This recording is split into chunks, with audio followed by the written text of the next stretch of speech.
the version of vehicle that Bertha Benz, Karl Benz's wife, actually took on about a 60-kilometer road trip to her mother's house to prove how good this vehicle runs.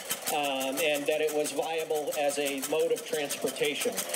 This one belongs to the Automotive Hall of Fame right out in front of Henry Ford Museum, and they've been kind enough for the last approximately 4 years to allow myself and Glenn Miller, who will be on sweepstakes here in a minute, to bring this vehicle out and run it for demonstration. So we thank them, and we're always glad to have it out, and it's actually quite fun to drive. So, all right, thanks, Matt. Thank you, Derek. Thanks for coming up for the weekend. It doesn't like hills.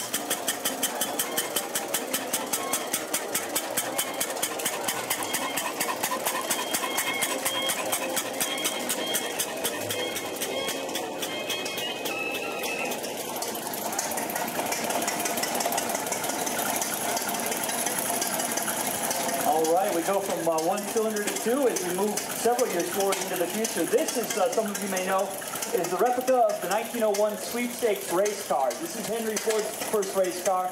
This is the car which really got him started, I would say, almost more so than the quadricycle.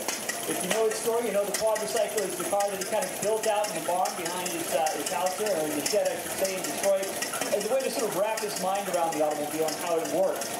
He got into business in 1899 with the invention of building automobiles, and that business failed. It was the first of two failures he would have on the way to successfully establishing Ford Motor Company in 1903.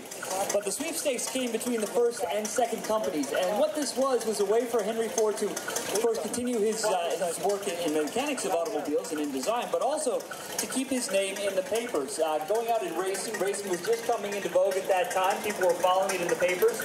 It was a good way to generate some press, and for Henry, a way to get some folks thinking about him and thinking about investing some money in his next automobile company. So he built the sweepstakes to help his friends in college and goes racing up at Grosse Pointe, a little east of here, in October of 1901.